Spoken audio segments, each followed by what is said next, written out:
ಇಂದು ಲೋಕಸಭೆಗೆ 5ನೇ ಹಂತದಲ್ಲಿ ಚುನಾವಣೆ ನಡೀತಾ ಇದೆ. ಹೀಗಾಗಿ ಘಟಾನುಘಟಿಗಳ ಭವಿಷ್ಯ ಏನು, ಯಾವ ರೀತಿ ಮತಗಟ್ಟೆಯಲ್ಲಿ ಭದ್ರ ಬುನಾದಿಗೆ ಸಾಕ್ಷಿ ಆಗುತ್ತೆ ಅನ್ನೋದು ಕುತೂಹಲ.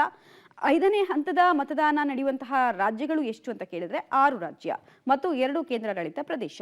49 ಕ್ಷೇತ್ರಗಳಲ್ಲಿ ಬೆಳಗ್ಗೆ 7 ಗಂಟೆಯಿಂದ ಈಗಾಗಲೇ ಮತದಾನದ ಪ್ರಕ್ರಿಯೆ ಶುರುವಾಗಿದೆ. ನೋಡ್ತಾ ಇದ್ದೀರಾ, ಮತಗಟ್ಟೆಗಳಲ್ಲಿ ಸಾಲು ಸಾಲಾಗಿ ಬೆಳಗ್ಗಿನಿಂದಲೇ ಮತದಾರರು ತಮ್ಮ ಕರ್ತವ್ಯವನ್ನ ಮೆರೆಯೋದಕ್ಕೆ ಮುಂದಾಗಿದ್ದಾರೆ. ಬಿಹಾರದ 5, ಜಮ್ಮು ಕಾಶ್ಮೀರದ 1, ಜಾರ್ಖಂಡ್ನ 3, ಲಡಾಖ್ನ 1 ಹಾಗೂ ಮಹಾರಾಷ್ಟ್ರದ 13 ಕ್ಷೇತ್ರಗಳ ಚುನಾವಣೆ ನಡೆದರೆ ಒಡಿಶಾದ 5, ಉತ್ತರ ಪ್ರದೇಶದ 14 ಹಾಗೂ ಪಶ್ಚಿಮ ಬಂಗಾಳದ 7 ಸ್ಥಾನಗಳಿಗೆ ಮತದಾನ ನಡೀತಾ ಇದೆ. ಅಮೇಥಿ, ರಾಯ್ಬರೇಲಿ, ಲಕ್ನೋ, ಕೈಸರ್ಗಂಜ್, ಸರನ್ ಮತ್ತು ಮುಂಬೈನ ಎಲ್ಲ ಕ್ಷೇತ್ರಗಳು ಹೈ ವೋಲ್ಟೇಜ್ ಕ್ಷೇತ್ರವಾಗಿದೆ. ಉತ್ತರ ಪ್ರದೇಶದ ಅಮೇಥಿಯಿಂದ ಸ್ಮೃತಿ ಇರಾನಿ ಮತ್ತು ಕೆಎಲ್ ಶರ್ಮಾ ಮುಖಾಮುಖಿ ಆಗ್ತಾ ಇದ್ದಾರೆ.